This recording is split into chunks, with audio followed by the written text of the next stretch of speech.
நம்ம இங்கிருந்தே ஒரு 20-30 சட்டமன்ற உறுப்பினர்கள் செல்வார்கள் நினைக்கிறேன். எல்லாரும் நல்லா சிரிக்கிறாங்க, நல்ல சந்தோஷமா இருக்குது. உண்மையிலே அது நடக்கவும் போகுது. ஊடக நண்பர்களுக்கு நான் ஒன்றை சொல்லிக்கொள்ளும், பின்னால் ஒரு பெரிய ஒரு ஆசீர்வாதம் வாங்கிட்டார் அண்ணா விபி துரைசாமி. அமைச்சர்களாக கூட வருவார்கள். இறைவன் நினைத்தால் நிச்சயமாக நடக்குது. அதனால் இங்கிருந்தே ஒரு 20-30 சட்டமன்ற உறுப்பினர்கள் செல்வார்கள் நினைக்கிறேன். எல்லாரும் நல்லா சிரிக்கிறாங்க, நல்ல சந்தோஷமா இருக்குது. உண்மையிலே அது நடக்கவும் போகுது. ஊடக நண்பர்களுக்கு நான் ஒன்றை சொல்லிக்கொள்ளும், பின்னால் ஒரு பெரிய ஒரு ஆசீர்வாதம் வாங்கிட்டார் அண்ணா விபி துரைசாமி. அமைச்சர்களாக கூட வருவார்கள். இறைவன் நினைத்தால் நிச்சயமாக நடக்குது. அதனால் இங்கிருந்தே ஒரு 20-30 சட்டமன்ற உறுப்பினர்கள் செல்வார்கள் நினைக்கிறேன். எல்லாரும் நல்லா சிரிக்கிறாங்க, நல்ல சந்தோஷமா இருக்குது. உண்மையிலே அது நடக்கவும் போகுது. ஊடக நண்பர்களுக்கு நான் ஒன்றை சொல்லிக்கொள்ளும், பின்னால் ஒரு பெரிய ஒரு ஆசீர்வாதம் வாங்கிட்டார் அண்ணா விபி துரைசாமி. அமைச்சர்களாக கூட வருவார்கள். இறைவன் நினைத்தால் நிச்சயமாக நடக்கும். சென்னை அமைந்தகரையில் பாஜக பணிமனை திறப்பு விழாவில் நயினார் நாகேந்திரன் பேசிய காட்சிகளை பார்த்தோம். கூடுதல் விவரங்களோடு இணைகிறார் செய்தியாளர் லதா.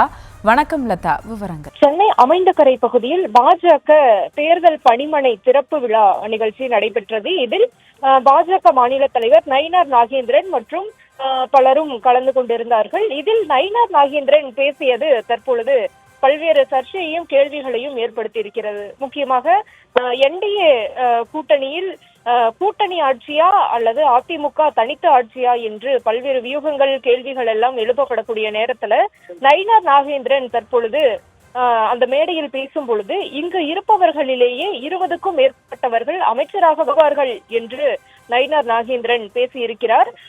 முக்கியமாக நயினார் நாகேந்திரன் பேசும் பொழுது அங்கு இருப்பவர்கள் கூட 20க்கும் மேற்பட்டவர்கள் அமைச்சராக வரலாம் என்ற ஒரு கருத்தை அவர் முன்வைத்திருக்கிறார். முக்கியமாக இங்கு இருப்பவர்கள் அமைச்சராக கூட வருவார்கள் என்று விபி துரைசாமி பேசிய நிலையில அதை அவமதித்து பேசிய நயினார் நாகேந்திரனும் இது போன்ற ஒரு கருத்தை குறிப்பிட்டிருக்கிறார். என்டிஏ கூட்டணியை பொறுத்த வரைக்கும் அதிமுக தனித்து பெரும்பான்மையோடு ஆட்சி அமைக்கும் என்று அதிமுக தொடர்ந்து பேசி வருகிறது. எடப்பாடி பழனிசாமியும் கூட எங்கள் தலைமையில்தான் கூட்டணி, நாங்கள் தான் ஆட்சி அமைப்போம், முதல்வர் வேட்பாளர் நான் தான் என்று தொடர்ச்சியாக பேசி வருகிறார்.